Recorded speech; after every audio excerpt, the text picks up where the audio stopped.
What's up everybody, Chef Dave here with another cooking video.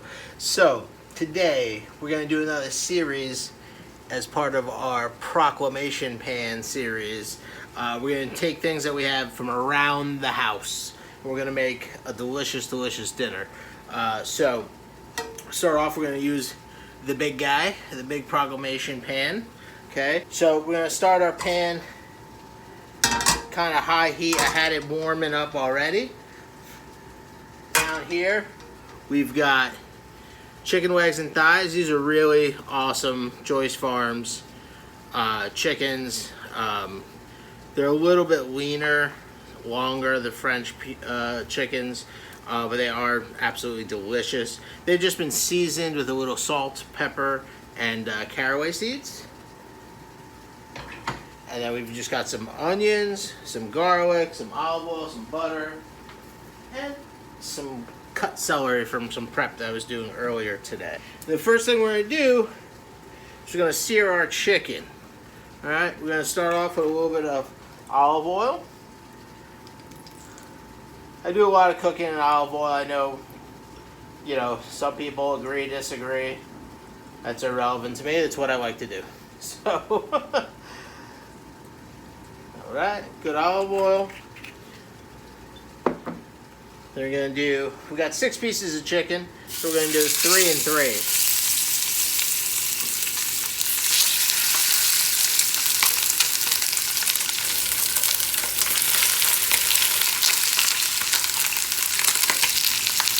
So what we're looking for is, we're going to get nice color on the skin side first, then flip them over, get nice color on the other side, and then repeat it with the other pieces of chicken.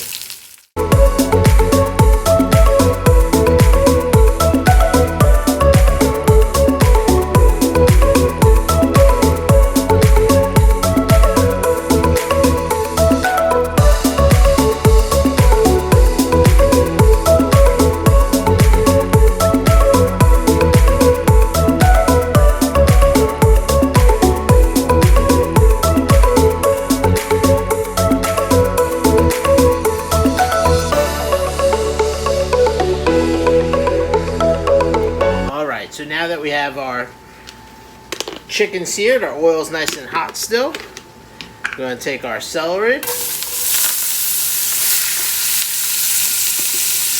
Okay. Our onions and garlic.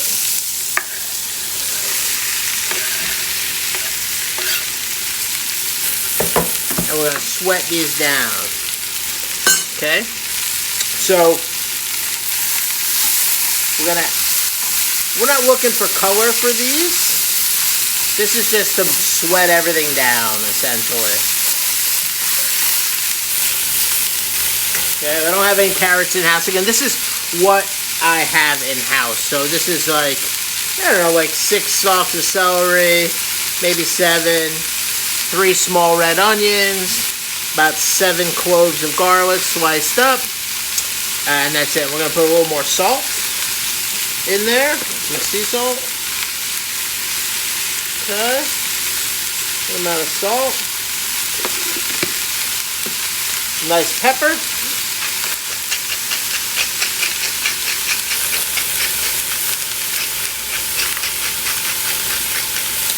We like our pepper here.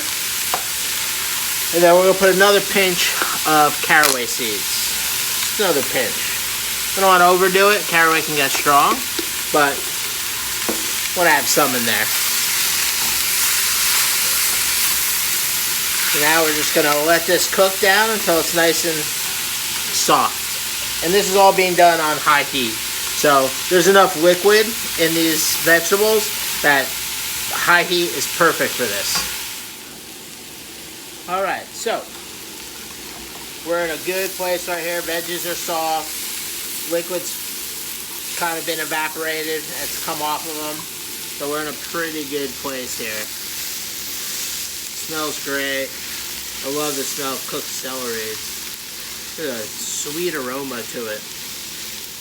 Coupled with the caraway, it's really nice. So just like that, that's exactly what you're looking for. Okay? Now, we're going to this here. We're gonna weigh our chicken in.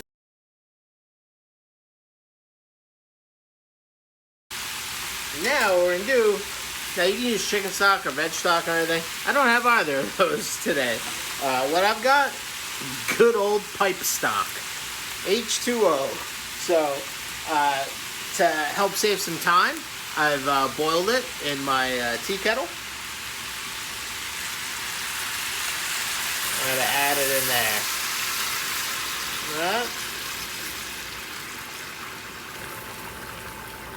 This way it comes up to a boil much faster. Finger on there, get that all out.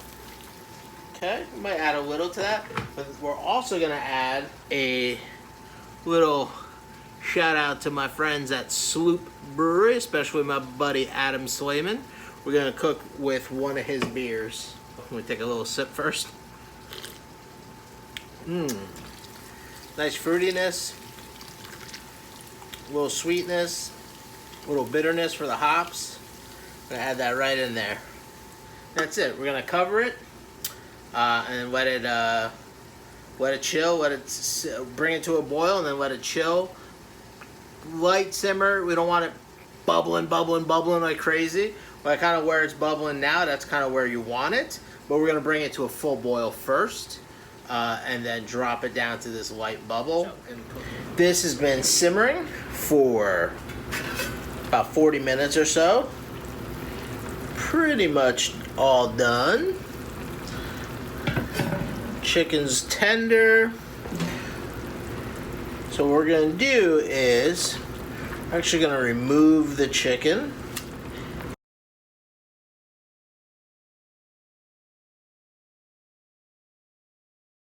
Okay, so now what we're gonna do, we're gonna put this here. I found some more veggies, and since we're not gonna have a salad or anything, put this up a little bit more.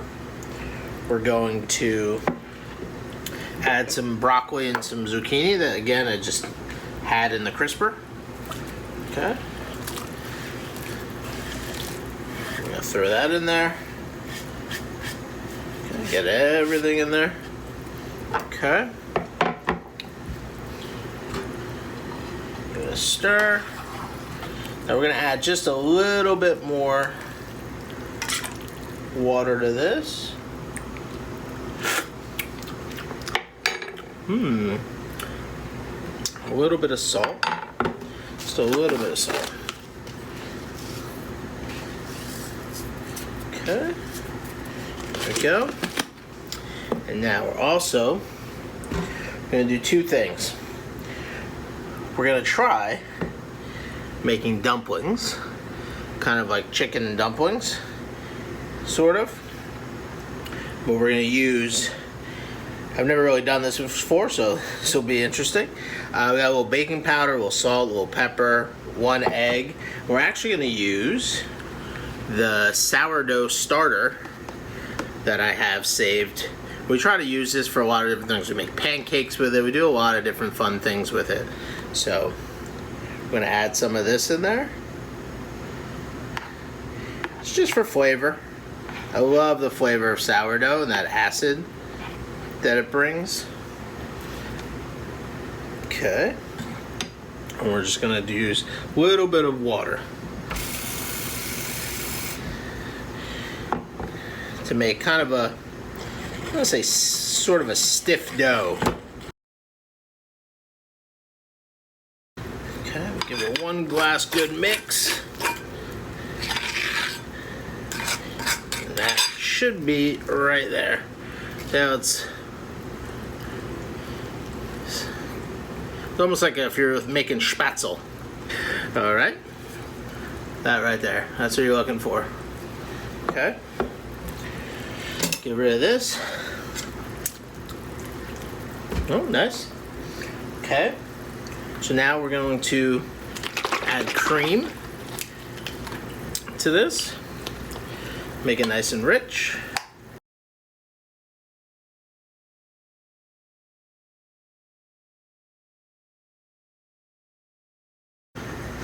Now we got a little bit of water. We're gonna up the water a little bit because the dumplings are gonna soak up the liquid in there. Okay. So that's ready. That's ready. We're just gonna let this come to a simmer.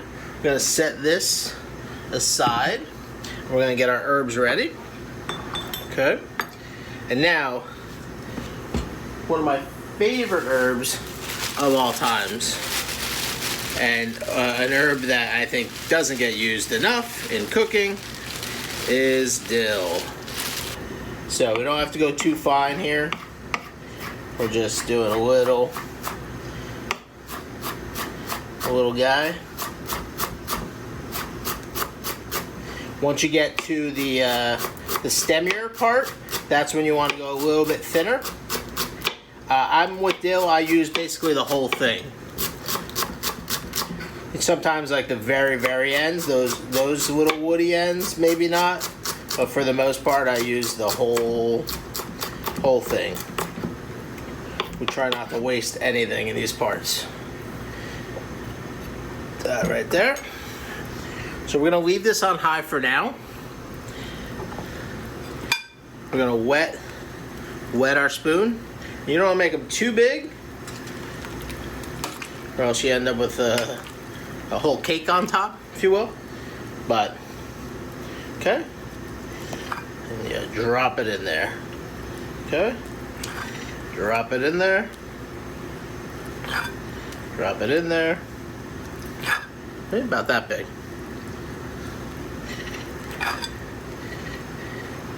And I dab the spoon each time.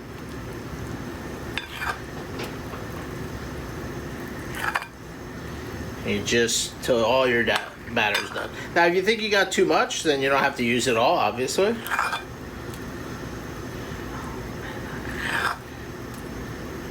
But I didn't make a ton. And this is really going to thicken the whole thing up. Okay. Now once it comes up, we're going to cover it back up and we're just going to cook it for about 6 minutes just on low. And they'll sink and then they'll float. And you don't want to stir it at this point because obviously you don't want to break up the dumplings.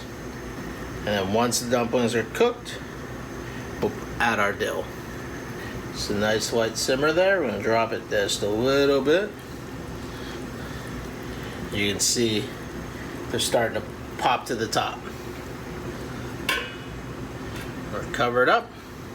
About 6 minutes. So here we go. We've been cooking for about 5 minutes, maybe 6.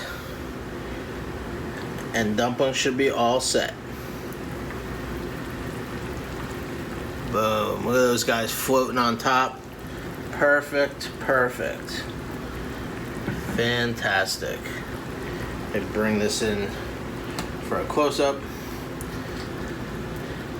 Nice. Kind of brothy still, but you know, creamy, not too heavy. Dumplings are floating beautifully. They look great. Lots of veggies. Now we're gonna finish this with lots of dill. We're gonna leave some behind for the garnish. But the dill, the cooked dill in there is gonna be great.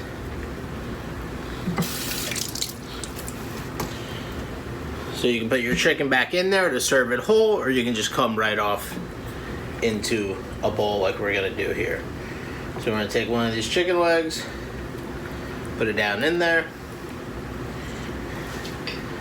put this on low. We wanna go to the bottom. I'll give it a stir first, then go to the bottom,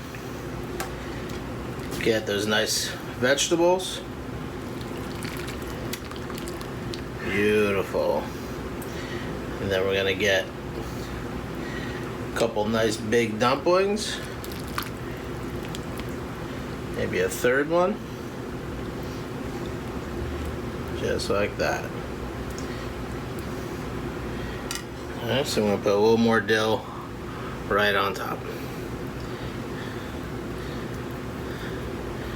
And there you have it. chicken and dumplings done kind of a, Polish dill cream. And don't forget, guys, if you like this video, make sure you comment, subscribe, and ring that notification bell, and we'll see you on the next one.